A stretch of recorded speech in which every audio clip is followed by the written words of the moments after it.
Assalamualaikum warahmatullahi wabarakatuh. Apa yang terjadi malam itu membuat semuanya berubah. Tanpa diduga, mereka berbagi momen yang begitu mendalam, penuh kasih sayang. Meski Siska lelah, ia tak bisa menahan perasaannya. Reza hanya bisa menurut, dan keduanya merasa diterima tanpa syarat. Simak bagaimana detak jantung mereka berpadu dalam malam yang tak akan terlupakan. Di sebuah kota kecil di Jawa Tengah, hiduplah seorang wanita bernama Siska yang kini berusia 37 tahun. Ia menjalani peran sebagai ibu tiri bagi Reza, seorang pemuda berusia 20 tahun yang baru saja kehilangan ibu kandungnya. 3 tahun lalu, Siska menikah dengan Pak Surya, ayah Reza. Meskipun ia hanya seorang ibu tiri, Siska berusaha memberikan kasih sayang sepenuh hati, seolah ia adalah ibu kandung bagi Reza. Namun, hubungan mereka tak semulus yang dibayangkan. Reza, yang masih terikat dengan kenangan ibunya, menolak kehadiran Siska. Ia merasa tak ada seorang pun yang dapat menggantikan sosok ibunya. Namun, dengan ketulusan dan kesabaran, Siska perlahan meluluhkan kebekuan di antara mereka. Setiap hari, ia memasakkan makanan untuk Reza, mengingatkan untuk istirahat, dan menemani saat Reza terbenam dalam pikirannya. Seiring waktu, Reza mulai merasakan kenyamanan yang tak pernah ia bayangkan sebelumnya. Ia tak lagi melihat Siska sebagai pengganti ibunya, melainkan seseorang yang tulus peduli padanya. Namun, suatu malam, sesuatu yang aneh mulai muncul. Hujan turun deras, dan Reza pulang dalam keadaan basah kuyup setelah seharian di kampus. Begitu ia memasuki rumah, Siska berlari menghampirinya dengan wajah cemas. "Ya ampun, Reza, kamu kehujanan. Sini, pakai handuk dulu," katanya dengan penuh perhatian. Reza terdiam sejenak, matanya menangkap kekhawatiran yang tulus di wajah wanita itu. Sesuatu yang berbeda terasa dalam perlakuan Siska, sesuatu yang memusik hatinya. Siska sendiri merasa cemas. Melihat Reza berdiri di depannya dengan wajah lelah dan rambut basah membuat dadanya bergetar. Perasaan itu datang begitu tiba-tiba, perasaan yang tak seharusnya ada. Ia buru-buru menalihkan pandangannya, berusaha meyakinkan diri bahwa ini hanyalah kekhawatiran seorang ibu terhadap anak tirinya. Tetapi jauh di dalam hati, baik Siska maupun Reza mulai merasakan perubahan yang tak terelakkan. Malam itu berlalu, namun benih yang tumbuh dalam hati mereka semakin terasa. Siska berusaha menepis perasaan aneh yang muncul setiap kali ia melihat Reza. Ia mencoba meyakinkan diri bahwa ini hanyalah bentuk kasih sayang seorang ibu tiri. Namun, semakin hari, semakin sulit bagi Siska untuk mengingkari perasaan itu. Di sisi lain, Reza pun mulai merasakan hal yang sama. Hubungannya dengan Siska bukan lagi seperti dulu, wanita asing yang datang ke dalam hidupnya.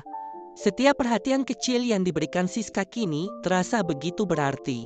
Suatu pagi, saat Reza bersiap berangkat ke kampus, ia mendapati Siska sudah menyiapkan sarapan di meja makan. "Sarapan dulu, jangan berangkat dengan perut kosong," kata Siska dengan suara lembut dan penuh perhatian. Reza menatap piring di depannya, telur dadar hangat, nasi putih, dan segelas susu. Makanan sederhana, namun terasa istimewa. "Bu, gak perlu repot-repot. Aku bisa beli makan di luar," ucap Reza dengan nada datar, mencoba bersikap biasa saja. Siska tersenyum, duduk di seberangnya. "Aku sudah terbiasa menyiapkan sarapan untuk suami dan anakku. Lagi pula, ini bukan repot. Aku suka melakukannya," katanya dengan penuh kelembutan. Kata-kata itu, "anakku," terdengar begitu lembut, namun ada sesuatu di baliknya yang membuat suasana menjadi berbeda. Sepanjang perjalanan ke kampus, pikiran Reza dipenuhi oleh sosok Siska. Mengapa ia mulai merasakan sesuatu yang aneh terhadap wanita yang seharusnya ia panggil ibu? Sementara itu, Siska juga merasakan perubahan dalam dirinya. Setiap kali melihat Reza, ada rasa hangat yang sulit dijelaskan. Ia berusaha menyangkanya, namun tubuh dan hatinya justru bereaksi sebaliknya. Malam harinya, saat Pak Surya tertidur, Siska berdiri di dapur, termenung, menatap secangkir teh di tangannya. Pikirannya melayang jauh. Ini salah, aku tak boleh seperti ini, batinnya. Namun, semakin ia berusaha menepis perasaan itu, semakin ia sadar bahwa sesuatu yang terlarang mulai tumbuh dalam dirinya. Hari demi hari berlalu, dan hubungan antara Siska dan Reza semakin dekat. Tanpa mereka sadari, tak ada lagi sekat antara mereka seperti dulu. Reza mulai sering berbicara dengan Siska, bahkan mencari keberadaannya saat wanita itu tidak terlihat di rumah. Di sisi lain, Siska semakin sulit menepis gejolak perasaan yang ia sendiri takuti. Suatu malam, hujan kembali mengguyur kota. Angin dingin berembus melalui celah jendela. Reza duduk di ruang tamu, menonton televisi, sementara Pak Surya belum pulang dari perjalanan dinasnya. Suasana rumah terasa sepi. Dari dapur, Siska memperhatikan Reza dengan tatapan penuh arti. Ia ragu untuk mendekat, namun kakinya melangkah tanpa sadar. "Kamu gak tidur, Reza?" Suara Siska terdengar lembut, nyaris berbisik. Reza menggelengkan kepala. "Gak bisa tidur, Bu. Udara dingin banget." Tanpa berpikir panjang, Siska kembali ke dapur, membawa secangkir teh hangat yang mengepul. Ia menyerahkannya pada Reza, lalu duduk di sampingnya di sofa. "Minum ini, biar badanmu hangat," ujarnya dengan suara lembut. Jarak di antara mereka begitu dekat, hingga Reza bisa mencium aroma khas tubuh Siska, wangi yang selalu mengingatkannya pada kehangatan rumah. Untuk pertama kalinya, ia sadar betapa cantiknya wanita itu. Siska sendiri mulai merasa gelisah. Ia bisa merasakan tatapan Reza yang berbeda, sebuah pandangan yang tak pernah ia rasakan sebelumnya. "Kenapa dia melihatku seperti itu?" batinnya, cemas. Keheningan mengisi ruang, hanya terdengar suara rintik hujan yang menimpa atap. Tanpa sadar, Reza mengulurkan tangannya. Jari-jarinya nyaris menyentuh tangan Siska yang tergeletak di atas sofa. Siska tersentak, segera menarik tangannya. "Udah malam, kamu harus tidur," katanya cepat, berdiri tergesa. Reza hanya mengangguk pelan, namun di dalam hatinya, ia tahu ada sesuatu yang baru saja terjadi. Di kamar, Siska duduk di tepi ranjang. Tangannya gemetar, dan dadanya berdebar kencang. "Kenapa aku seperti ini? Aku nggak boleh seperti ini. Aku ibu tirinya," bisiknya, mencoba meyakinkan diri sendiri. Namun, yang ia rasakan justru sebaliknya. Perasaan itu semakin sulit untuk ditekan. Sejak malam itu, Siska dan Reza merasakan perubahan dalam hubungan mereka. Mereka masih berperilaku seperti biasa, namun ada sesuatu yang tak terucapkan. Sesuatu yang mengendap dalam hati, meski mereka tak mengungkapkannya. Siska mulai berhati-hati dalam bersikap, menyadari bahwa kedekatannya dengan Reza bisa menimbulkan kesalahpahaman, bukan hanya dalam dirinya, tetapi juga bagi orang lain. Namun, semakin ia berusaha menjaga jarak, semakin ia menyadari betapa sulitnya itu. Di sisi lain, Reza merasakan dilema yang sama. Setiap perhatian kecil dari Siska, setiap senyum yang ia berikan, terasa begitu berarti, tetapi ia tahu ada batas yang tidak boleh dilanggar. Suatu sore, ketika Pak Surya pergi untuk urusan pekerjaan, Siska memutuskan untuk berbicara dengan Reza. Ia merasa ini adalah saat yang tepat untuk memperjelas semuanya. Di ruang tamu, Reza sedang membaca buku ketika Siska duduk di seberangnya. "Reza, kita harus bicara," ujar Siska pelan, suaranya penuh keraguan. Reza menutup bukunya, menatap Siska dengan penuh perhatian. "Ada apa, Bu?" tanyanya. Siska menggenggam tangannya sendiri, berusaha menguatkan diri. "Akhir-akhir ini, aku merasa ada sesuatu yang berubah di antara kita, dan aku tahu kamu juga merasakannya," katanya, suara penuh ketegangan. Reza terdiam. Ia tidak bisa menyangkal kata-kata Siska. "Aku sayang padamu, Reza, tapi sayangku adalah sayang seorang ibu tiri kepada anak tirinya. Aku tidak ingin perasaan ini menjadi sesuatu yang salah. Aku ingin kita tetap seperti dulu," lanjut Siska. Kata-kata itu terasa menusuk bagi Reza. Ia tahu bahwa Siska berusaha menghindari sesuatu yang lebih dalam, tetapi ia juga tahu perasaan itu tidak bisa diabaikan begitu saja. Aku juga nggak mau kehilangan hubungan baik kita. Bu, jawab Reza akhirnya. Aku akan berusaha menjaga semuanya tetap seperti biasa. Siska tersenyum lega, meskipun percakapan itu seharusnya menghapus kebingungannya. Justru, ia merasa ada sesuatu yang lebih sulit dijelaskan kini. Mereka tahu, kadang kata-kata tidak bisa menghapus apa yang ada di dalam hati. Hari itu, hujan turun sejak pagi, membuat udara di rumah terasa sejuk. Siska memutuskan untuk membersihkan rumah seperti biasa. Ia mengambil kain pel dan mulai mengepel lantai ruang tamu. Lantai yang basah dan licin seharusnya membuatnya lebih berhati-hati. Tetapi karena terlalu fokus pada pekerjaannya, kakinya tiba-tiba terpeleset. Ah, pekiknya, kaget. Tubuhnya jatuh ke lantai, dan rasa nyeri menjalar di pergelangan kakinya. Siska berusaha bangkit. Namun saat mencoba menggerakkan kakinya, rasa sakit yang luar biasa membuatnya terdiam. Reza, yang sedang berada di kamarnya, mendengar suara jatuh dan segera berlari keluar. Ia melihat Siska terduduk di lantai, wajahnya meringis menahan sakit. Bu, ibu nggak apa-apa? Tanyanya panik, segera berlutut di sampingnya. Siska mencoba tersenyum, meskipun ekspresi wajahnya tak bisa menyembunyikan rasa sakit. Aku terpeleset, Reza. Kakiku sakit sekali, jawabnya. Tanpa berpikir panjang, Reza meraih lengan Siska dan membantunya berdiri. Pegangan yang kuat, Bu. Aku bantu ke kamar. Siska mengangguk pelan, tak punya pilihan lain selain menerima bantuan Reza. Dengan hati-hati, Reza memapas Siska ke kamar dan mendudukkannya di tepi kasur. Ia berjongkok untuk memeriksa kaki Siska yang mulai membengkak. Kakimu bengkak, Bu. Aku ambil minyak urut dulu, kata Reza, tanpa menunggu jawaban. Ia bergegas ke dapur, mengambil minyak urut, dan kembali ke kamar. Reza duduk di lantai di depan Siska, menuangkan sedikit minyak ke tangannya. Perlahan, ia mulai mengurut pergelangan kaki Siska yang bengkak. Siska menggigit bibirnya menahan rasa nyeri, tetapi seiring waktu, rasa sakit itu mulai mereda. Kalau terlalu sakit, bilang ya, Bu, ujar Reza dengan suara penuh perhatian, seolah mencoba meredakan ketegangan yang ada di antara mereka. Siska mengangguk pelan, merasakan kehangatan yang mengalir melalui tangannya, sebuah kehangatan yang membalutnya dengan rasa nyaman.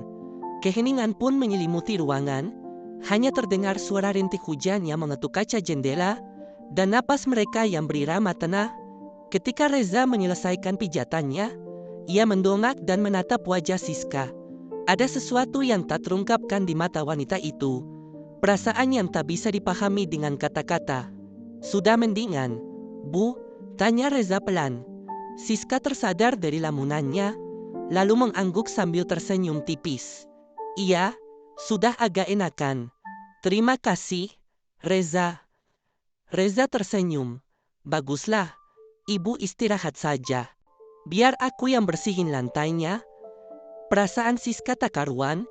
Tanpa sadar ia menggenggam tangan Reza. Lalu mereka berpelukan. Dalam pelukan itu, Reza membelai rambut panjang Siska yang terurai indah.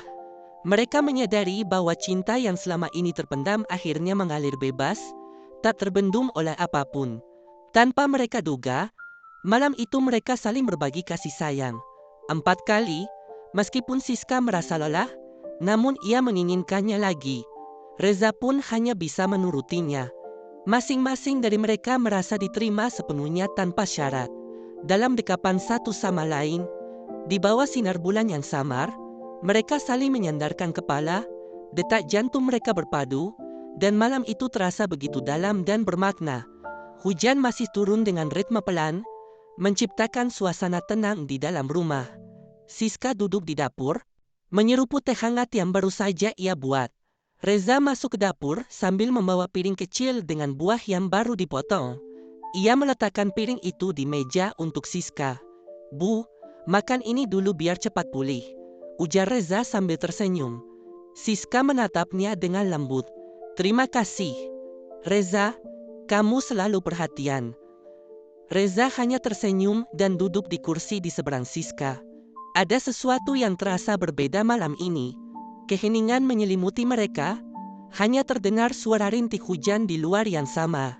Tanpa sadar, Siska mengulurkan tangannya ke arah Reza. Ini mengungkapkan rasa terima kasihnya atas segala perhatian yang telah diberikan. Reza, yang awalnya terkejut, akhirnya meraih tangan itu. Sentuhan itu begitu hangat, begitu nyata.